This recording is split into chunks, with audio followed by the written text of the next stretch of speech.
Acá tenemos todo lo que dijimos oligopolio, pero una placa específica. Es más o menos lo que veníamos dando. Primero, la primera característica del oligopolio es que hay un pequeño número de vendedores, u oferentes o productores. El segundo elemento que caracteriza el oligopolio es esto que dijimos de la interdependencia estratégica. Después, acá en realidad es coordinación, faltará ahí.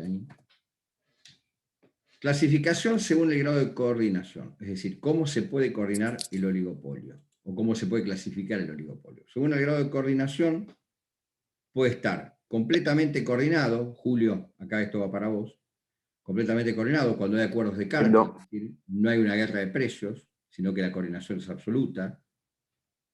Parcialmente coordinado cuando una empresa es dominante en el ramo y puede establecer las condiciones de comercialización, pero sí tiene que coordinar con sus competidores. Y sin coordinación, es decir, cuando no hay coordinación alguna, Julio, y entras en una guerra de precios. Es decir, estos son los tres tipos de oligopolio clasificados en función de la coordinación. O vamos de un acuerdo absoluto a ningún acuerdo.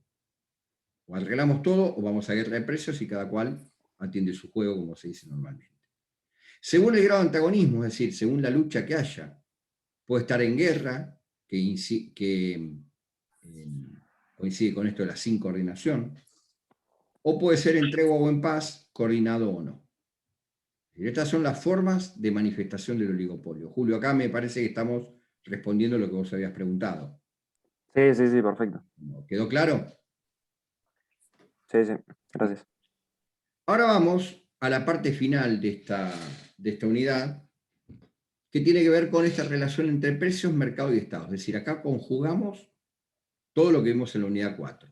Conjugamos los precios, entendidos como aquel sistema en el cual en un sistema capitalista se aceptaba el precio y en un sistema colectivista se fijaba un precio, el mercado que también determina cuál es la característica del precio, y el Estado en cuanto a si interviene o no en la fijación de precios, con acciones directas o acciones indirectas.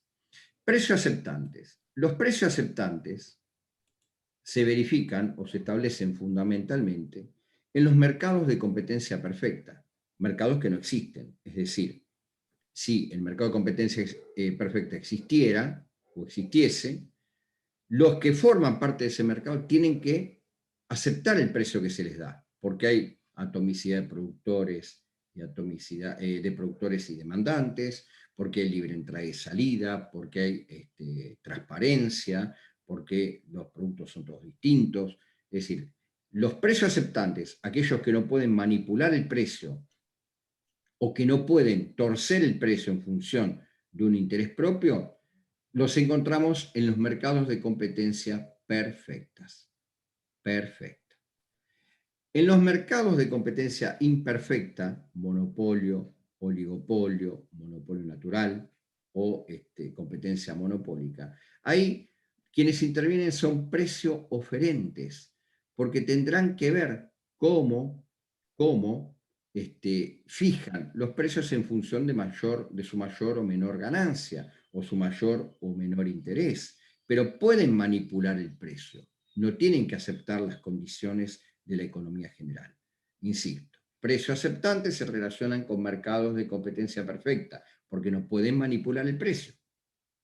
Precios oferentes, aquellos que pueden manipular el precio y pueden fijar distintos precios. Por ejemplo, ¿se acuerdan cuando hablamos del monopolio discriminante? Bueno, ahí se está haciendo precio oferente. Se está manipulando el precio y se está ofreciendo un precio distinto de acuerdo al producto y de acuerdo al lugar en el cual se ofrece.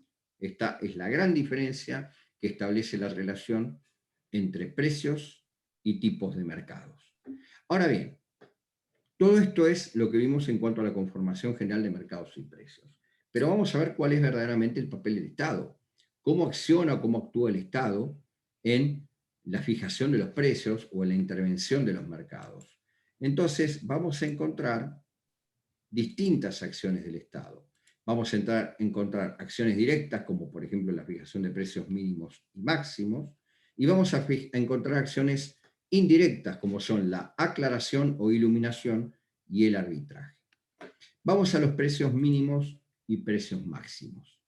En los precios mínimos y precios máximos, el Estado lo que hace es establecer directamente cuáles son los montos que deben pagarse por los productos.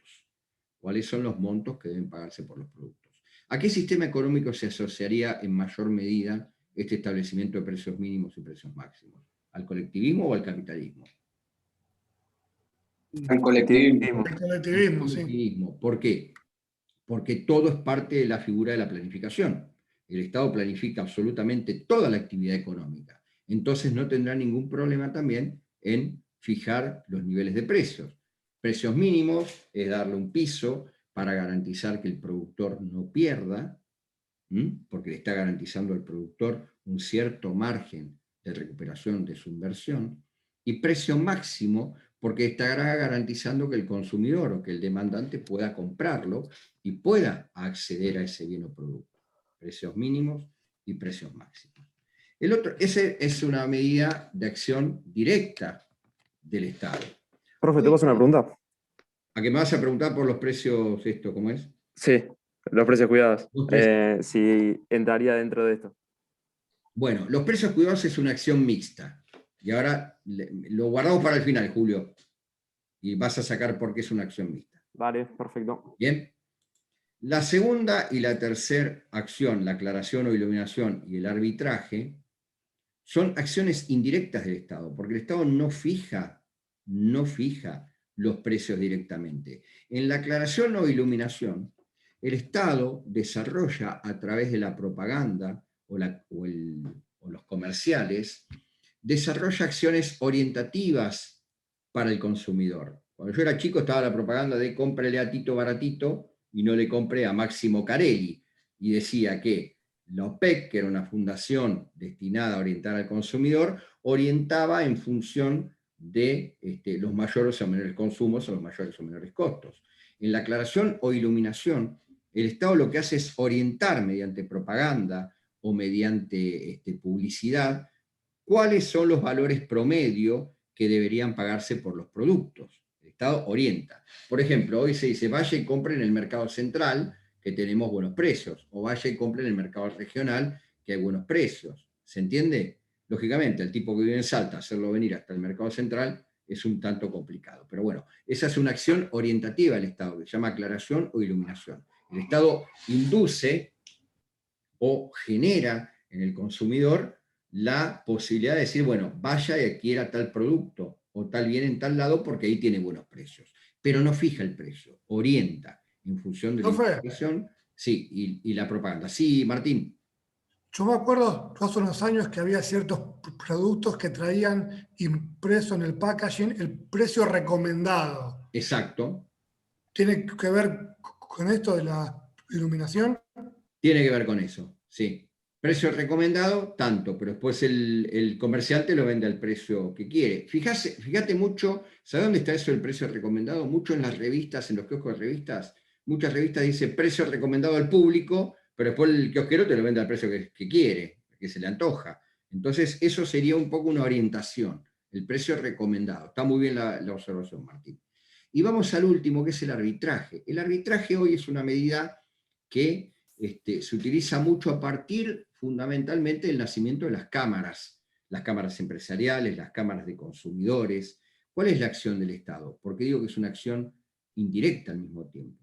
En el arbitraje, acción típicamente indirecta que vincula la relación del Estado con los precios, lo que hace el Estado es llamar o componer entre las dos partes, productores y oferentes, y establecer acuerdos de precios.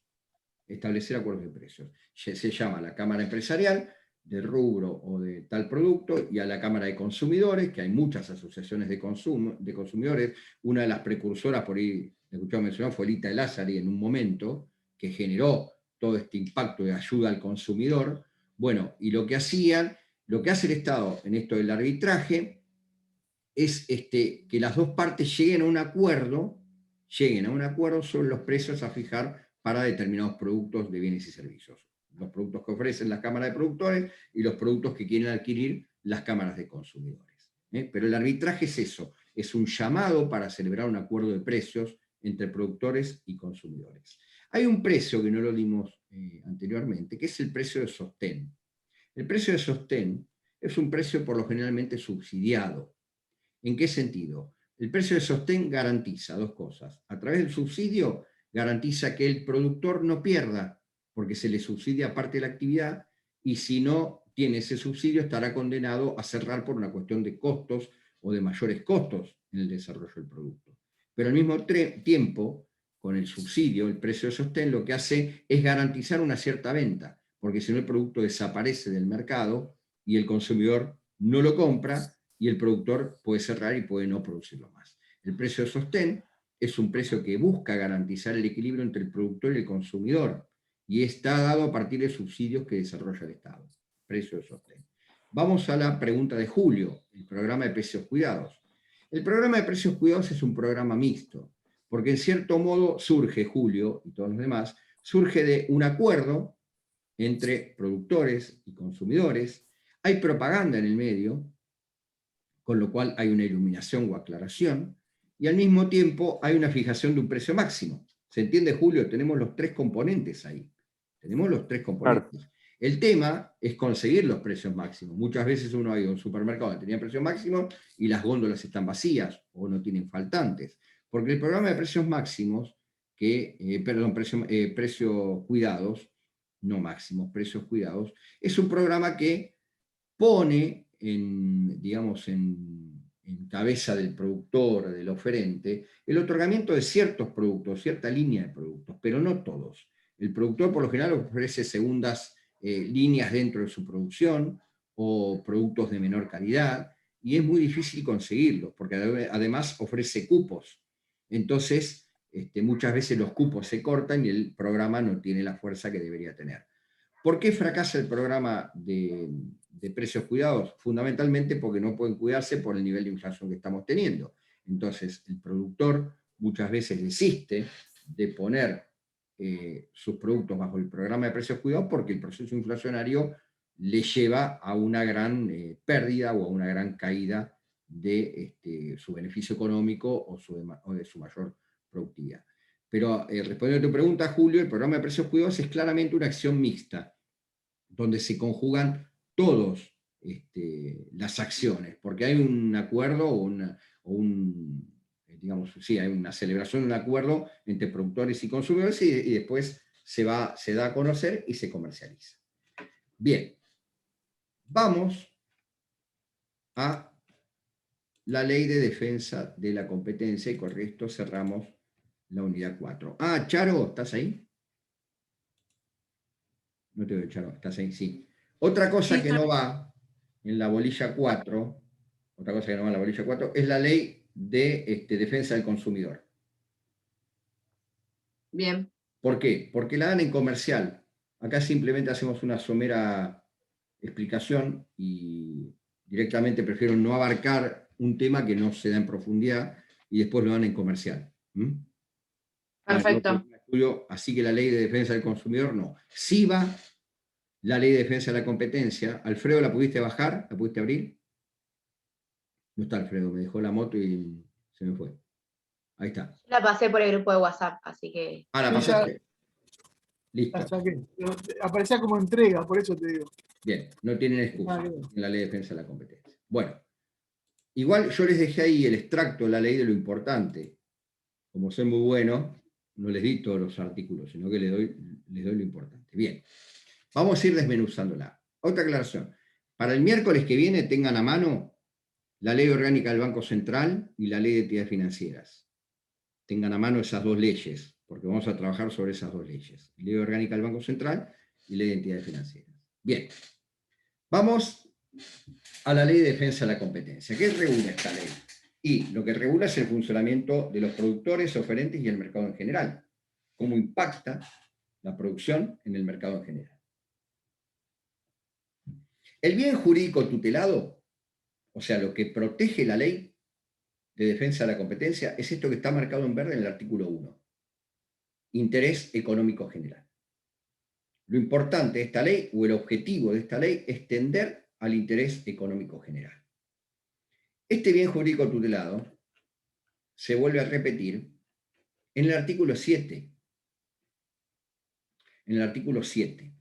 El artículo 7 dice que se prohíben las concentraciones económicas cuyo efecto sea o pueda hacer restringir o distorsionar la competencia. Si estamos protegiendo la libre competencia y yo celebro un acuerdo con mis competidores directamente y elimino a la competencia que puede surgir, estoy violando el principio del interés económico general y estoy violando el bien jurídico tutelado. De modo que pueda resultar perjuicio para el interés económico general. Se vuelve a repetir aquí el interés jurídico tutelado. Chat. Profe, apagó la cámara en Carlos Casares, está lloviendo mucho y se me corta el wifi. No te preocupes, Pedro, no te preocupes. Bien, bien jurídico tutelado, el interés económico general. Todo surge del artículo 1, así que vamos viendo bien el artículo 1. ¿Qué dice este artículo? Están prohibidos y serán sancionados de conformidad con las normas de la presente ley los actos o conductas de cualquier forma manifestados relacionados con la producción, intercambio de bienes y servicios, es decir, organización del sistema económico, que tengan por objeto, y acá está, u efecto, y acá están las prácticas prohibidas para esta ley. Limitar, restringir, falsear o distorsionar la competencia o el acceso al mercado que constituyan abuso de posición dominante. Este es el segundo concepto que tienen que tener en claro. A interés económico general le sumamos el abuso de posición dominante en un mercado, de modo que pueda resultar perjuicio para el interés económico general. Ahora bien, ¿qué significa abuso de posición dominante? ¿Qué significa abuso de posición dominante? Tenemos que ir al artículo 4. Al artículo 4. ¿Me van siguiendo? A los efectos de esta ley se entiende que una o más personas goza de posición dominante cuando para un determinado tipo de producto o servicio es la única oferente. Si hubiese un solo hipermercado Nini, estaría ejerciendo un abuso de posición dominante. Como está Nini Charo y Vital Sofía, la competencia se reparte. Única oferente o demandante dentro de un mercado nacional o en una o varias partes del mundo. Guarda con esto. O cuando sin ser la única, no está expuesta a una competencia sustancial, o cuando por el grado de integración vertical u horizontal está en condiciones de determinar la viabilidad económica de un competidor participante en el mercado en perjuicio de estos. Este artículo, el 4, de memoria, abuso de posición dominante.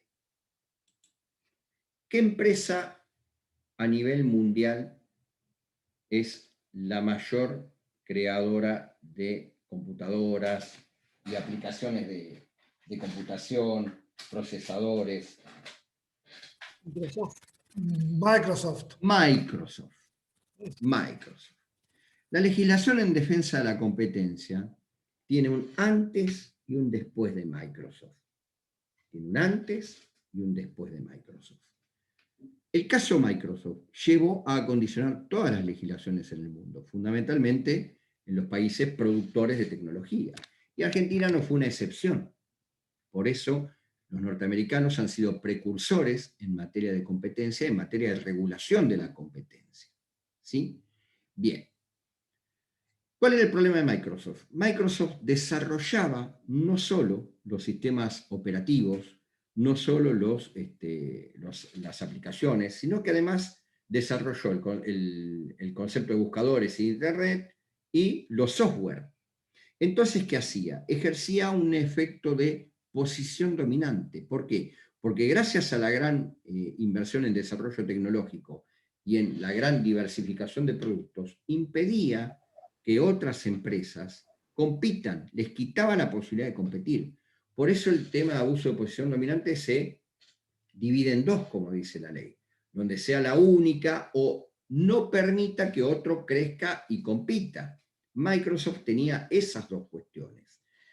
Intervino el Tribunal de Defensa de la Competencia en Estados Unidos y obligó a Microsoft a dividir en tres a la empresa: la provisión de Internet, la venta de aplicaciones y la producción de software. Entonces, a partir de ahí se quitó lo que se conoce como abuso de posición dominante. Es decir, La Ley de Defensa de la Competencia de la República Argentina aglutina los dos conceptos. El concepto de bien jurídico tutelado, interés económico general, es decir, todos tenemos que acceder a lo mismo, tenemos que tener la posibilidad de acceder a lo mismo, equilibrio del sistema económico, por un lado eso, y por otro, el abuso de posición dominante. ¿En el sentido de, en qué sentido? En el sentido de que se permita la competencia, porque el espíritu de la ley marca eso, la libre competencia. Esto tiene que ver con lo que estuvimos viendo del mercado de competencia perfecta. Todos podemos ser oferentes, todos podemos ser productores.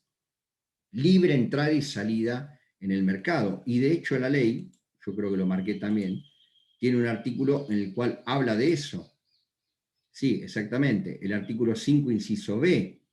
A fin de establecer la existencia de posición dominante en un mercado, deberán considerarse las siguientes circunstancias: el grado en que las restricciones normativas limiten el acceso de productos u oferentes o demandantes al mercado de que se trate, libre entrada y transparencia del mercado. Fíjense que la ley está recogiendo los principios del mercado de competencia perfecta. Bien, pero vamos a seguir desgranando. Ahora bien, si el objetivo es prohibir aquellas conductas que impidan la libre competencia, que marquen un abuso de posición dominante y que vayan en contra del interés económico general, la ley prevé cuáles son prácticas que van en contra de eso. Prácticas que son enunciativas, no taxativas, y están en el artículo 2. ¿Por qué digo que son enunciativas? Lo dice la misma ley. Las siguientes conductas, entre otras, enunciación de prácticas no taxativo, no en forma taxativa, en la medida configuren las hipótesis del artículo 1, es decir, abuso de posición dominante, quiebre del interés económico general, constituyen prácticas restrictivas de la competencia. Yo les marqué las más importantes. La primera, fijar, concertar o manipular en forma directa o indirecta el precio de venta. ¿Qué sería esto? El acuerdo que vimos. Exactamente, colusión. ¿Quién preguntó por qué estaban prohibidos? Ahí está la respuesta. Está prohibida la colusión porque es una flagrante violación de la Ley de Defensa de la Competencia. Segundo, establecer obligaciones de producir, procesar, distribuir, comprar, comercializar solo una cantidad restringida o limitada de bienes, o prestar un número, volumen o frecuencia restringido o limitado de servicios. Esto para el otro día que me preguntaban qué pasa cuando un productor estoquea especulando a ver si sube el precio. Bueno, es una práctica prohibida. Es una práctica prohibida, claramente prohibida por la Ley de Defensa de la Competencia. Tercero, repartir en forma horizontal zonas, mercados, clientes y fuente de aprovisionamiento. ¿Qué sería esto? Colusión. Otra forma de colusión. Milagro, vos me preguntaste cómo serían. Acá tenés otra respuesta. Concertar o coordinar posturas en licitaciones o concursos. Se está violando el principio de transparencia en las licitaciones públicas. Concertar la limitación o control de desarrollo técnico. Impedir, dificultar o obstaculizar a terceras personas la entrada o permanencia en un mercado o excluirlas de este. Abuso de posición dominante. Recuerden la película que les dije de Tucker, Un hombre y su sueño, el productor que va contra Ford y General Motors, si la pueden llegar a ver, anuncian lluvia mañana, tortas fritas y Tucker. Linda película. Bien. Fijar, imponer o practicar directa o indirectamente en acuerdo con competidores, colusión, o individualmente de cualquier forma, precios y condiciones de compra o venta de bienes, de prestación de servicios o producción, colusión. Acá tiene un ejemplo más, Milagros. H, regular mercados de bienes o servicios mediante acuerdos. Ahí está más que claro que estamos hablando también de una colusión. Esperen que tengo un chat. Esto del chat me pone... Seguro les llegue a la noche la lluvia, dice Pedro. Bueno. ¿Con granizo o sin granizo? Para entrar al auto, digo. No, porque siempre que llueve acá, después llueve allá, por eso te dice. Siempre que llueve, Acá paró. está lloviendo. Si no, preguntale a Sin Noé. granizo Claro. está lloviendo, sí. ¿Eh? Acá también está lloviendo. Acá, Acá también también. está lloviendo. Bueno, Sin granizo. voy a ir a andar en bicicleta antes que llueva, entonces. Bien, seguimos. Vamos al artículo 4, posición dominante. Ya dimos esto de la posición dominante. Y acá hay un capítulo que yo les dejé aparte, que es el de las concentraciones y fusiones. ¿Se acuerdan cuando hablamos de la empresa y las formas de concentración y todo lo demás, que lo que estuvimos viendo es que habría una colisión, no colusión, colisión con esta normativa. Es decir, si yo por un lado estoy permitiendo que se unan empresas, que formen un pool, que una absorba a la otra, y que haya ¿cómo es? Incorporación de una sobre otra, o compra de una sobre otra, una absorción, etcétera, etcétera, aquellas formas de concentración empresaria, estoy yendo en contra del espíritu de la ley de defensa de la competencia. ¿Se entiende lo que estoy planteando? Entonces, como esa situación se da en los mercados y es una práctica común en la concentración empresaria, la ley deja bien en claro cómo se manejan las fusiones y las fusiones y las concentraciones. ¿Cómo lo deja claro? En el artículo 6. A los efectos de esta ley se entiende por concentración económica la toma del control de una o varias empresas. Ahí ya está hablando de concentración económica. A través de la realización de los siguientes actos. Fusión entre empresas, esto lo dimos, lo que era la fusión. Transferencia de fondos de comercio, cuando una absorbe a la otra, puede ser. Adquisición de propiedad o cualquier derecho sobre acciones o participación de capital o títulos de deuda, acá tenemos otro caso de absorción.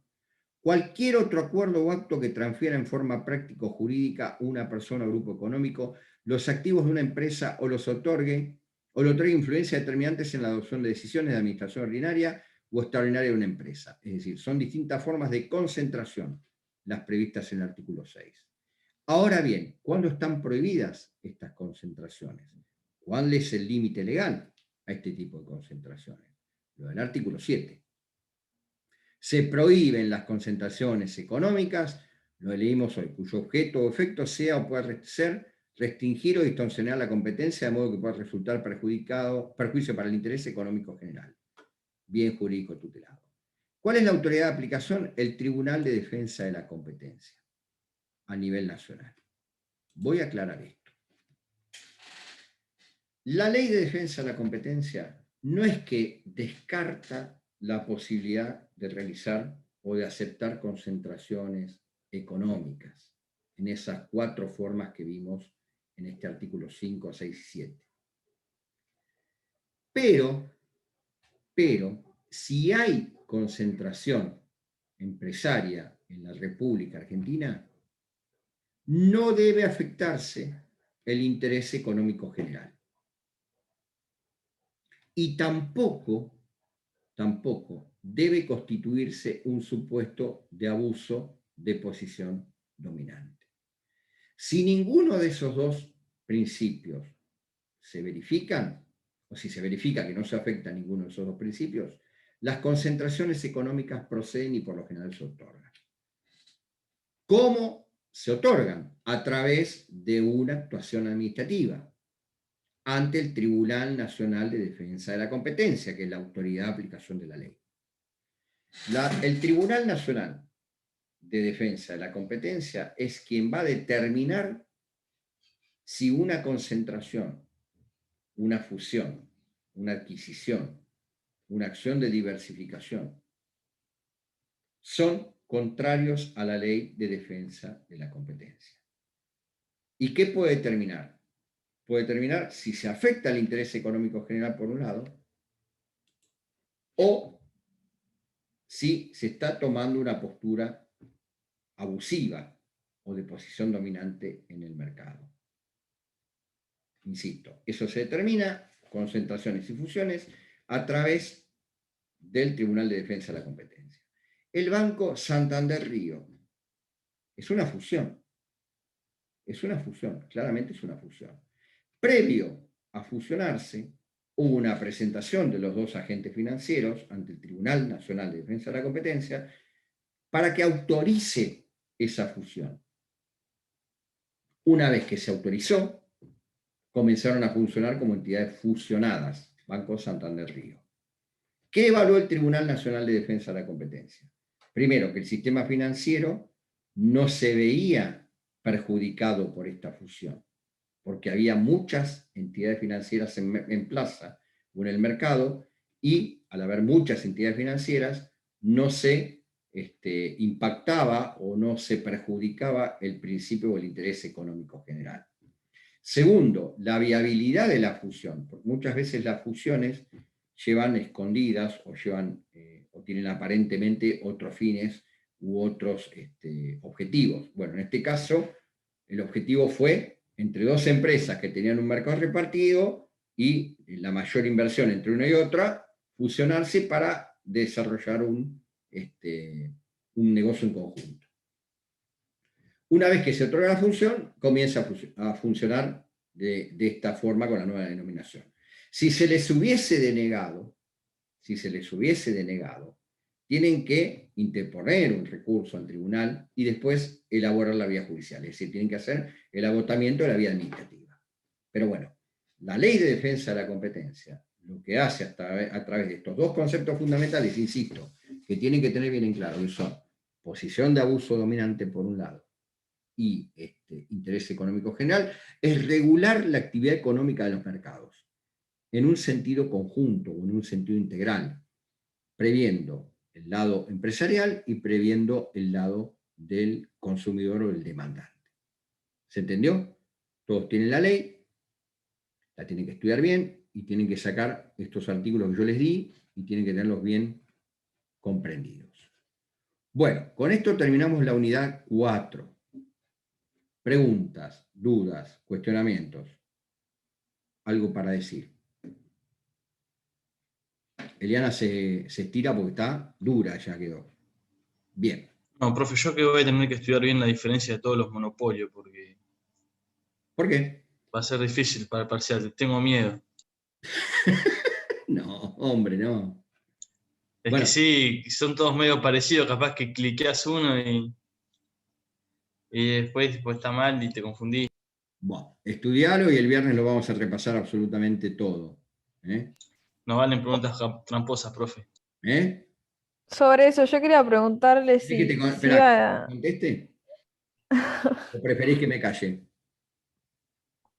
Las preguntas tramposas, ¿Querés que te conteste? a ver, dale.